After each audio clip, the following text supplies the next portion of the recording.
Hi guys, I'm Rachel Rockebrand, and today we're going to talk about how to correctly tag and record a newborn fawn. So similar to cattle, fawns are tagged and given shots. They are a little bit different than cattle. We do have some regulations we do have to follow, and this is in all the state of Texas, and a lot of other states also have to follow these regulations. We actually have some new ones coming into effect soon. First off, you're going to have to find your fawn. Obviously, they're really good hiders. They can curl up in little bitty spaces and little bitty balls. We wait 6 to 12 hours to go find our fawns, just so mom has enough time to clean them up, give them that first taste of colostrum, and really make sure that they're nice and clean. We don't want to disturb them. We want to make sure mom has as much time with them as she wants. After we've waited our time period, we'll go find them. Once we find a fawn, we'll kind of make sure they're dry. We don't want a wet fawn, something that's brand new. We want to make sure they have been on the ground for a few hours. We'll pick them up, make sure their belly's full. Imagine squishing a bag full of warm soup. That's kind of what we want it to feel like. We don't want a baby that hasn't had any colostrum yet, because that does lead to complications with us having to bottle feed them. Once you find your fawn, check for sex. This is really important. A lot of people are like, why? It doesn't really matter. In fawns, it'll tell us what ear our tag is going to go in later on. Also, once you find your baby, make sure your sex is correct. I actually have a fawn. We tagged it as a doe. Actually a buck. He's now 3 months old, and I've been bottle raising him because of that mistake. The first thing you're going to do once you find your fawn after you've checked for sex is you're going to fill out this hair DNA sample. So, on this envelope is the owner's name or the ranch name. In our case, ours is our ranch name and our owner's name. You're going to have your animal's name, which is going to be the color of the tag. You get to pick the color of your tag, and it correlates with the year. After that, you're going to do the animal's ear tag or identification. It's going to be that same colored followed by a number. So say this tag right here I have is red. So this fawn is going to be known as Red 896. Red ear tag. 8 tells me what year she was born, 2018. 96 tells me she was the 96th fawn born out of that fawn crop. So once you have that, you're going to write down, is it male or female, the year it was born, so 2019, and the date collected. That's normally the day they were born. So you're going to hold your fawn. Some people actually have built these contraptions out of foldable hunting chairs. They cut holes in them. I'll actually post a picture so you can see that. We hold ours. You grab them, put their shoulder or their neck into your armpit, the crease of your armpit, and you'll actually grab hair from where their tail meets their body. It's long hair, it's easy to pull out, you don't really hurt the animal, and it's the best place to get a DNA sample.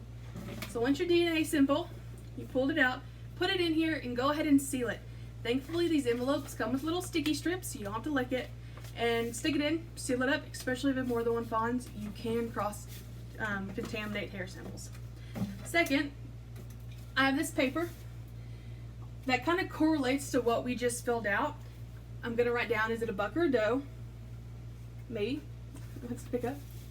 A buck or a doe, the birth weight, the date of the birth, the pin number, and then the dam's tag.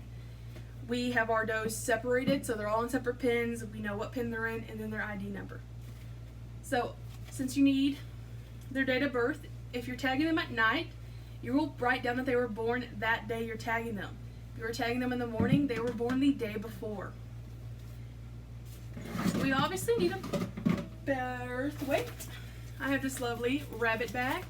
We put fawns in here head first so they don't get freaked out. You kind of fold them up like a little burrito and stick them in. And once they're in the bag, we'll weigh them with a scale. You want a fawn to roughly weigh 6 to 8 pounds. Obviously, the more fawns you have, the less they're going to weigh. We have a group of quads that was born. All of them were roughly 2 pounds when they were born. Singles, they can reach 12, 13, 14 pounds. They can get up there. A good sized fawn is 6 to 8 pounds. That's really what we're looking for when we go out to tag fawns. After you have done the hair sample, filled out their sheet and their birth weight, next you're going to give them a few things. We use 2 different types of needles. Well, we actually don't use a hypodermic needle. This is just to pull up our oral medications. And then this is the smallest needle we have. Fawns are really small. They're not really thick skinned, so small needles, in our opinion, is better. So we will have 1 cc of B12,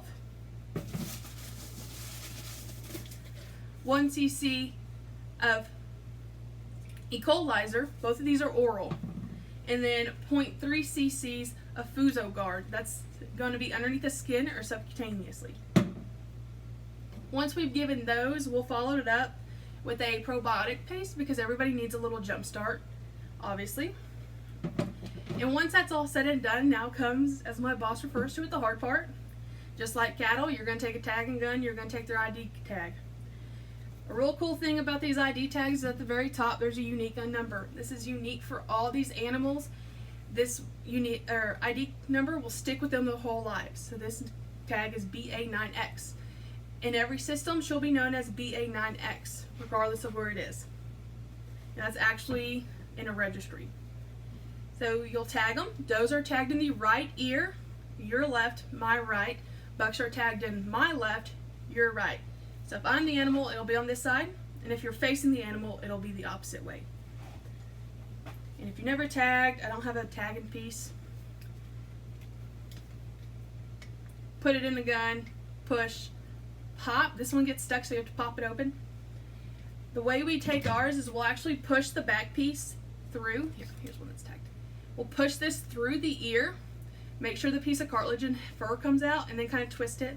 We'll then spray the tag, all 4 feet, and the umbilical cord with iodized spray. This is very important, especially if they have long umbilical cords, because ants will get them. Now, we used to have to tattoo fawns. You no longer have to tattoo fawns at birth. You do have to tattoo them if they're leaving your facility. Also, before they leave your facility, they have to have a microchip.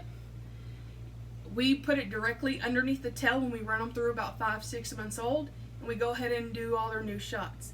So now you've learned how to, in my opinion, tag fawns the best and easiest way. I hope you enjoyed this. Bye.